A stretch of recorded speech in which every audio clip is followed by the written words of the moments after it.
On November 12, 1944, in the frozen waters of a Norwegian fjord, one of the most powerful warships ever built met its end not through conventional naval warfare, but through a revolutionary weapon that changed the very nature of aerial bombardment forever.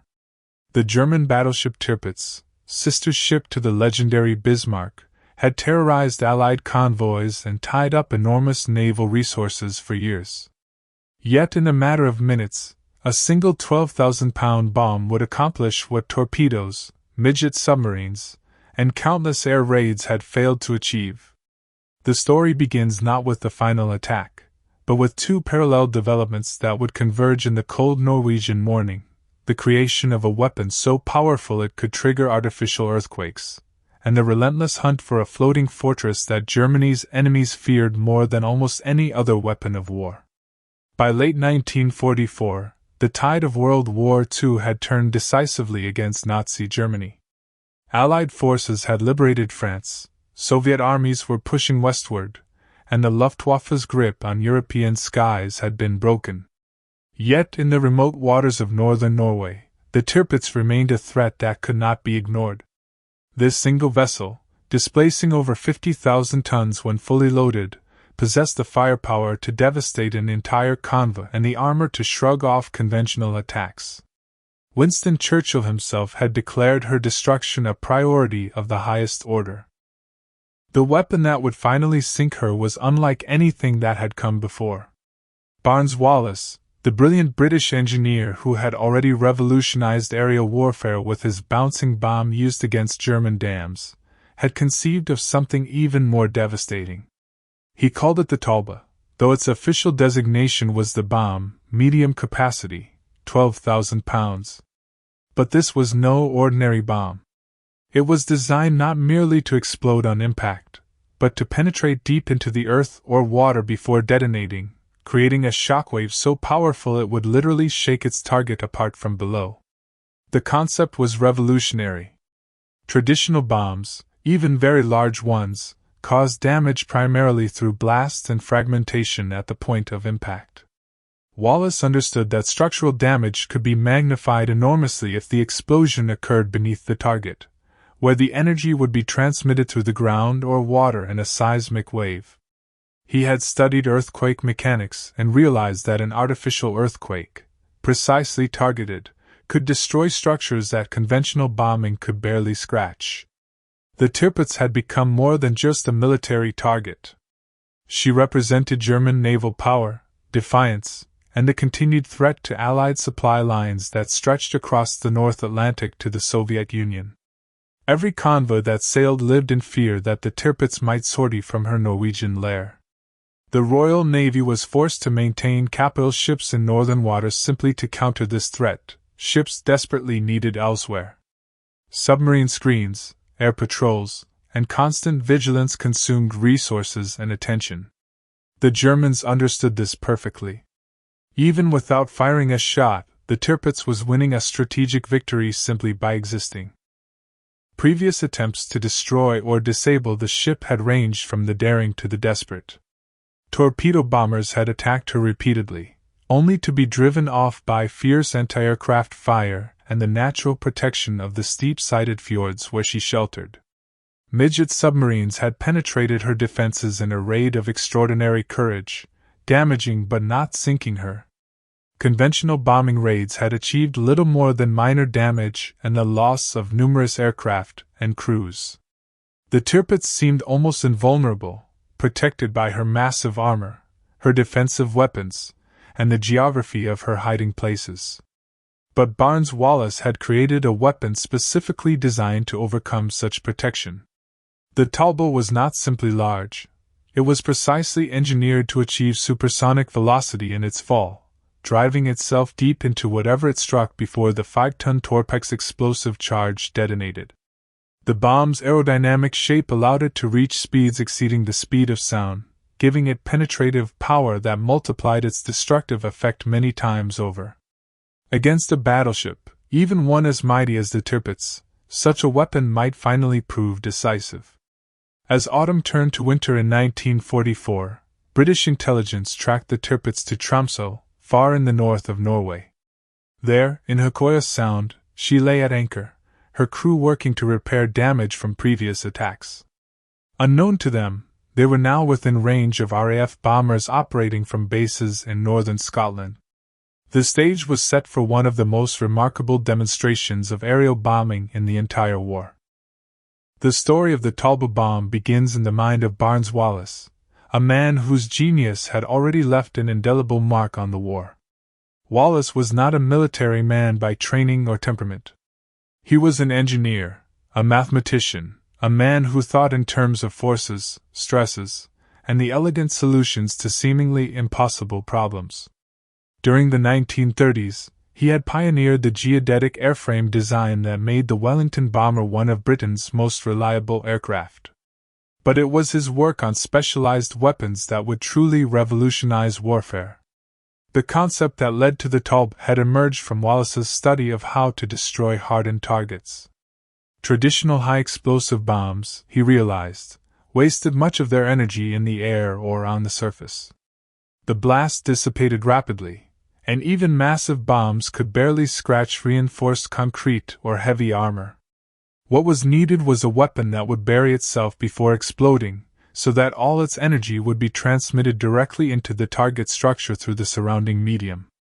Wallis calculated that a bomb dropped from sufficient altitude could achieve terminal velocities high enough to penetrate dozens of feet into soil, or even concrete. The key was weight, aerodynamic efficiency, and strength.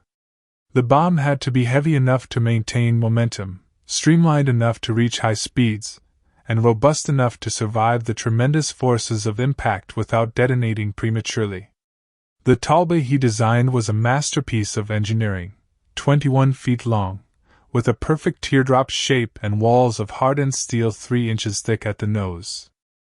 The filling was Tirpitz, a British explosive compound significantly more powerful than TNT. 5,200 pounds of this material occupied the bomb's interior. The fusing mechanism was designed to detonate only after penetration, with a slight delay that ensured the bomb would be deep in the earth or water before the explosion occurred. When it finally detonated, the Tallboy would create what Wallis called a camouflage, a massive underground cavity whose formation would generate seismic waves powerful enough to crack foundations, collapse tunnels, and even capsize ships. Testing the weapon proved the concept sound. Early Tallboys, dropped from specially modified Avro Lancaster bombers of RAF Squadron 617, the famous dam busters, had achieved spectacular results.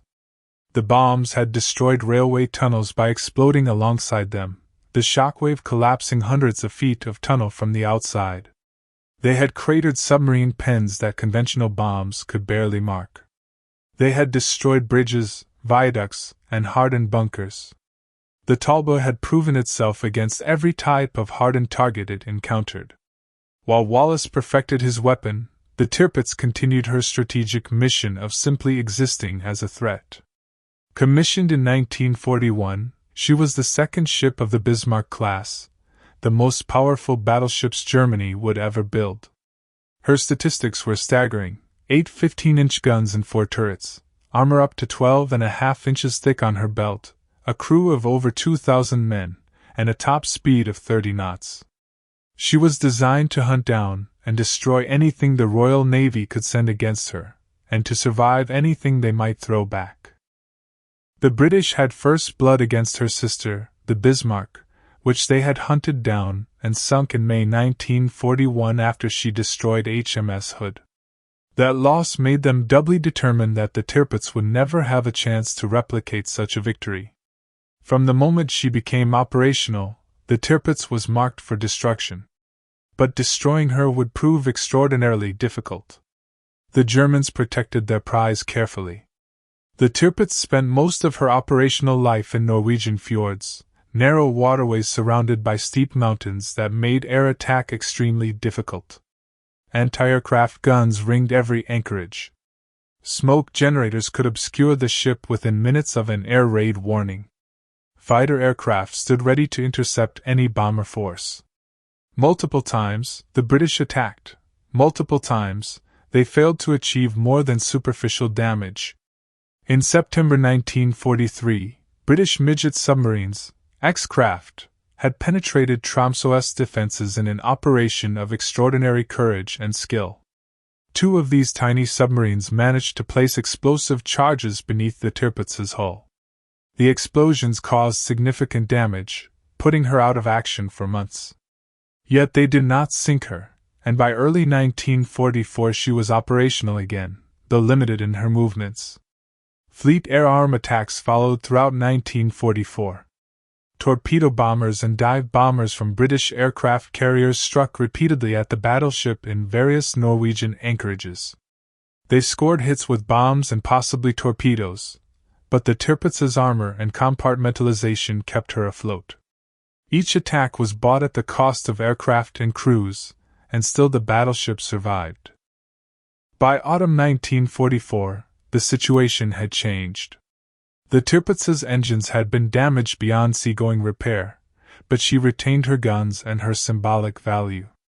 The Germans moved her to Tromsø, far enough south that she now lay within extreme range of Lancaster bombers flying from Scotland. She was moored in shallow water, positioned where she could serve as a floating artillery battery. The Germans did not know that this move would prove fatal. Air Chief Marshal Sir Arthur Harris, head of RAF Bomber Command, saw an opportunity. The Tirpitz was now within range of his heavy bombers carrying Tallboy bombs. Squadron 617 and Squadron 9, both experienced in using the specialized weapon, were assigned the mission. The aircraft would fly to the absolute limit of their range, carrying reduced fuel to accommodate the 6-ton bomb load. It would be a one-way trip if anything went wrong, a forced landing in Sweden or a ditching in the sea. But if they succeeded, they would eliminate the threat that had haunted the Royal Navy for 3 years. The first attack came on October 29, 1944. 38 Lancaster bombers, drawn from Squadrons 617 and 9, departed from Lossiemouth in northern Scotland in the early morning darkness. Each aircraft was loaded with either a single Tallboy bomb or, for those unable to carry the massive weapon, with multiple smaller bombs. The flight would take them across the North Sea, over occupied Norway, and deep into the Arctic, to Tromsø where the Tirpitz lay at anchor. The distance was immense, approximately 1,200 miles one way, at the very edge of the Lancaster's operational range. To save weight and fuel, the bombers flew without their rear gun turrets, reducing defensive capability but increasing range. Every pound mattered. The crews knew they were pushing their aircraft to the absolute limit. If they encountered strong headwinds, if they had to maneuver extensively over the target, if anything went wrong, they might not have fuel to return home. As the bombers approached their target, the German defenders were ready. Smoke generators activated, pouring thick artificial fog across the fjord. Within minutes, the Tirpitz disappeared beneath a blanket of white smoke that rose hundreds of feet into the air. The bomber crews, arriving at high altitude to maximize the Tallboy's penetrative velocity, found themselves staring down at a featureless white expanse. Target identification was impossible. Navigation was by dead reckoning, estimates, and hope. Some crews dropped their bombs anyway, aiming at where they calculated the battleship must be beneath the smoke. Most turned away, knowing that blind bombing from 20,000 feet would waste these precious weapons. As it happened, one Tallboy did strike the Tirpitz through the smoke, penetrating her deck armor and exploding deep within the ship. The damage was significant but not fatal. The battleship's compartmentalization contained the flooding. But critically, the explosion damaged her engines beyond any hope of repair. The Tirpitz would never move under her own power again. The British knew they had scored a hit, though reconnaissance aircraft could not immediately assess the damage. Intelligence officers debated whether to mount another attack. The Tirpitz remained afloat and armed. Even as a stationary artillery platform, she retained value. And there remained the slim possibility that the Germans might repair her enough to sail to a German port for full restoration. The decision was made. Squadrons 617 and 9 would attack again. On November 12, the weather was clearer. 32 Lancasters took off in the pre-dawn darkness, once again flying the grueling journey across the North Sea. This time, conditions favored the attackers. The air was cold and clear, visibility unlimited. As the bombers climbed to altitude and began their approach runs, the crews could see the Tirpitz far below, a distinctive gray shape against the darker water of the fjord. The Germans activated their smoke generators immediately, but the wind was wrong for them. Instead of settling over the battleship, the smoke blew across the fjord, leaving the Tirpitz partially exposed. Anti-aircraft fire began immediately, filling the air with black bursts of flak. Tracer rounds arced up from the ship and from shore batteries. But the bombers were at 20,000 feet, nearly 4 miles high, and the flak could not reach them accurately at such altitude. The Lancaster crews began their bombing runs one by one, approaching from different angles to minimize the risk of collision and to give each bombardier the clearest possible view. The bomb aimers lay prone in the nose of their aircraft, eyes pressed to their bomb sights, making minute corrections as wind and aircraft movement tried to throw off their aim. The Tallboy was too valuable to waste. Every crew knew they had one chance. The bombs began to fall. From 4 miles up, the Tallboys took nearly 40 seconds to reach their target, accelerating to supersonic velocity as they fell. The crews, unable to watch their own bombs impact, could see the strikes of other aircraft. Massive plumes of water erupted around the battleship as near misses detonated in the fjord. The camouflage effect worked as Wallis had predicted. Even bombs that struck the water 100 feet from the ship created shockwaves powerful enough to split welded seams and crack armor plate. One bomb struck close to the Tirpitz's stern, detonating underwater. The shockwave lifted the entire after section of the ship, visibly shaking the massive hull. Another struck the water just off the port side amidships. The explosion sent a dome of water higher than the ship's superstructure. But these were near misses, devastating but not immediately fatal. Then came the decisive strike. A Tallboy from the Lancaster of Flying Officer J. H. Leavitt, piloted by Squadron Leader J. B. Tate, fell true.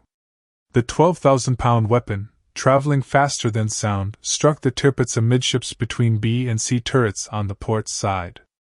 It penetrated the armored deck as if it were paper, driving through deck after deck into the heart of the ship.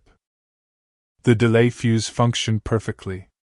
The Tallboy traveled deep into the battleship's interior before the torpedoes charge detonated. The explosion occurred below the waterline, inside the protection of the armor belt, exactly where it would do the most damage. 5,000 pounds of high explosive released their energy in a confined space, multiplied by the camouflage effect as the blast wave reflected and reinforced itself off the armored bulkheads. The effect of the direct hit was catastrophic and immediate.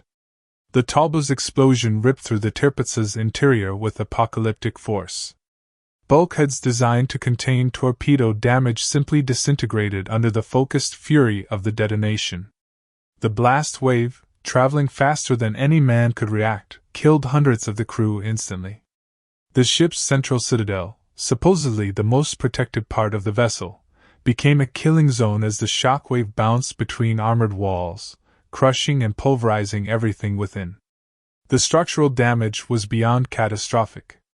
The explosion created a massive hole in the ship's bottom, but far worse was the effect on her internal framework.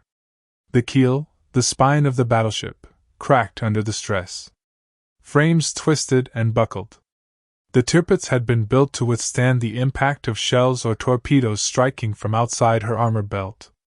She had never been designed to survive a 5,000-pound explosion that occurred inside her protective envelope. Water began flooding into the ship through the enormous breach. In a properly designed battleship, watertight compartments would have contained such flooding, even from massive damage. But the Tallboy had destroyed those compartments. The explosion had blown out bulkheads across multiple decks and through dozens of compartments simultaneously. Water encountered almost no resistance as it poured in. The Tirpitz began to list to port almost immediately. The crew, those who had survived the initial blast, raced to their damage control stations. They closed watertight doors that still functioned, started pumps, attempted to counter flood compartments on the starboard side to correct the list. But the damage was too extensive, the flooding too rapid. For every pump they started, a dozen more compartments filled with icy water. Other Tallboys continued to strike around the stricken battleship. A second direct hit struck near the bow, though by this point it hardly mattered. The explosion added to the flooding and further damaged the ship's structure. Near misses detonated in the shallow water of the fjord, their camouflage effect lifting and dropping the ship's hull, opening seams and rivets, allowing even more water to pour in. The list increased with terrifying speed. 5 degrees became 10, then 15. The Tirpitz was dying, capsizing in the shallow water where the Germans had positioned her. Men struggled to escape from below decks, climbing ladders that were no longer vertical but increasingly horizontal. Some compartments were already completely flooded, their watertight doors jammed shut by the deformation of the hull. Men trapped behind those doors died as the water rose, pounding on steel that no one could open. On deck, the situation was chaos. Anti-aircraft guns fell silent as their crews abandoned their positions, realizing the ship was lost. Officers tried to maintain order, directing men toward the higher starboard side as the port side approached the water. The ship was settling into the shallow fjord even as she rolled, her hull grinding against the bottom. There would be no time for an orderly evacuation. At approximately 9:50 in the morning, less than 10 minutes after the bombs had begun falling, the Tirpitz reached a critical angle. She rolled past 45 degrees, past the point where recovery was possible even if every flooded compartment could magically be pumped dry. Men began sliding across the deck, unable to maintain their footing. Those who could jumped or fell into the frigid water of the fjord. Others clung to railings and superstructure, hoping against hope that the ship would somehow stabilize. She did not stabilize. The list increased to 60 degrees, then 70. The massive gun turrets, each weighing over 1,000 tons, shifted despite their bearings. The stress on the already damaged hull became unbearable. With groaning shrieks of tortured metal, the Tirpitz rolled completely over. The capsizing was not slow or gentle.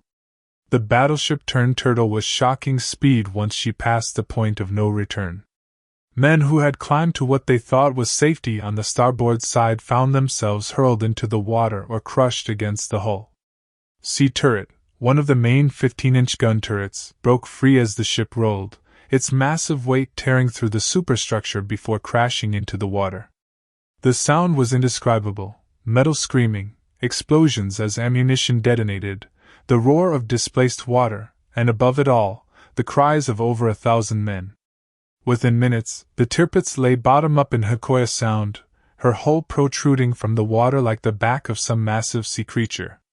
The capsizing had been so rapid that much of her superstructure remained intact, crushed beneath the overturned hull. Smoke and steam rose from the wreckage. Oil spread across the water in rainbow slicks. And scattered across the surface, hundreds of men struggled in water so cold it would kill in minutes. The Lancaster crews, circling overhead to assess their success, watched in grim satisfaction as the battleship rolled over. Their mission was accomplished.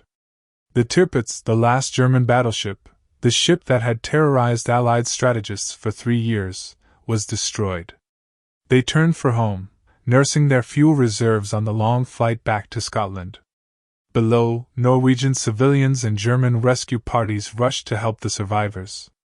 Small boats ventured out into the oil-slicked water, pulling exhausted men from the sea. Some survivors had managed to climb onto the overturned hull, standing on what had been the ship's bottom. Incredibly, they could hear tapping from inside the hull, men trapped in air pockets, alive in the darkness, signaling desperately for rescue. Cutting equipment was brought to the wreck. Over the next hours and days, German engineers cut through the thick hull plating, opening holes to reach the trapped survivors. They saved a few dozen men this way, pulling them from compartments where they had clung to life in absolute darkness, standing in pockets of air as the water slowly rose around them. But for every man saved, many more perished, unable to escape the steel coffin that had once been the pride of the German Navy. The final toll was devastating. Of the Tirpitz's crew of approximately 1,900 men, between 900 and 1,000 died in the capsizing or in the hours that followed. Most died in the initial explosion and flooding, or drowned when the ship rolled over. Others succumbed to hypothermia in the frigid water. Some of the most haunting losses were those men trapped in air pockets who could not be reached in time, despite the frantic efforts of rescue crews. The survivors faced an uncertain future. Those rescued from the water and from within the hull were treated for injuries, hypothermia, and shock. Many had lost comrades, entire gun crews wiped out in seconds. The psychological trauma of surviving such a catastrophe would remain with them for life. For the German Navy, the loss was more than material, it was symbolic. The Kriegsmarine had begun the war with grand ambitions.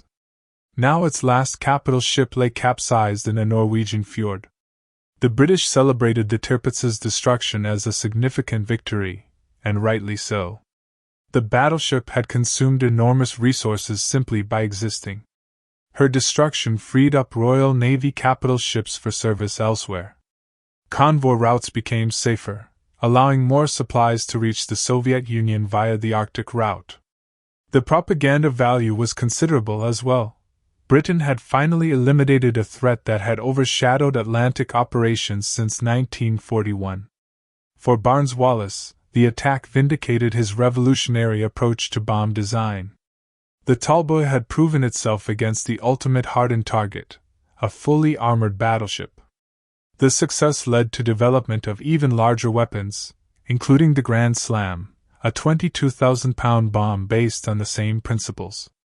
These earthquake bombs would be used against U-boat pens, railway viaducts, and other hardened targets for the remainder of the war, achieving results impossible with conventional weapons.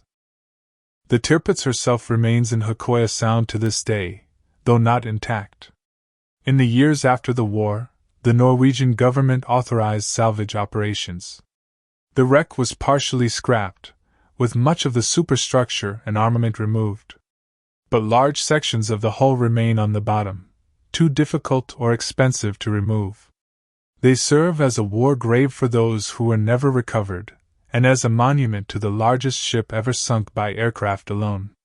The attack represents a watershed moment in naval warfare. The sinking of the Tirpitz demonstrated conclusively that even the most powerful battleships were vulnerable to air attack if the weapons and tactics were sufficiently sophisticated. This had been proven before: the sinking of the Bismarck, the Japanese attack on Pearl Harbor, the loss of HMS Prince of Wales and repulse to Japanese aircraft. But the Tirpitz's destruction was particularly significant because it was achieved by strategic bombers using specialized weapons, not by torpedo aircraft in a coordinated strike. The lesson was clear: the era of the battleship as the supreme naval weapon was over. Air power, whether carrier-based or land-based, had become the dominant force in naval warfare. The resources required to build and maintain a battleship could not be justified when aircraft armed with the right weapons could destroy such ships. This realization would shape post-war naval development, leading to the carrier-centric fleets that would dominate the Cold War and beyond. The Tallboy itself represents a philosophy of warfare that remains relevant: the importance of matching weapons to targets. Wallis had understood that conventional bombs were inadequate against hardened targets, so he designed a weapon specifically to overcome that inadequacy. This approach, analyzing the problem, understanding the physics, and engineering a solution, produced results that brute force alone could never achieve. 38 Lancasters with Tallboys succeeded where dozens of previous raids with hundreds of conventional bombs had failed. The human cost on both sides deserves reflection. The German sailors aboard the Tirpitz were not ideological warriors. They were naval professionals serving their country. Their deaths in the capsizing were as tragic as any in war. The British aircrews who flew the missions risked their lives at the limit of their aircraft's range, knowing that mechanical failure or unexpected weather could mean death by drowning or capture. That both sides displayed courage and professionalism even in a conflict as bitter as World War II speaks to the complex nature of military service. In the broader context of the war, the Tirpitz's destruction was one of many indications that Germany was losing. By November 1944, the outcome was no longer in doubt, though months of bitter fighting remained. The loss of the Tirpitz did not change the war's trajectory, but it eliminated one more threat and freed resources for the final push toward victory. It was one piece of a vast puzzle, but a significant piece nonetheless. Today, the story of the Tirpitz and the Tallboy serves as a reminder of human ingenuity applied to the grim business of war. Barnes Wallis's genius created a weapon of remarkable sophistication and destructive power. The British and German sailors who faced each other across the technology of modern warfare displayed courage in the face of death. And the fundamental lesson remains relevant. In warfare, as in all human endeavors, success often comes not from doing more of the same, but from thinking differently and finding the right tool for the task. The overturned hull in Hokoya Sound, slowly rusting beneath Norwegian waters, stands as monument to an age when battleships ruled the seas and to the innovation that ended that age. It reminds us that no weapon system, no matter how powerful, remains supreme forever. And it honors the memory of nearly 1,000 men who died when a single 12,000-pound bomb, falling through 4 miles of clear Arctic air, struck with the force of an artificial earthquake and changed naval history.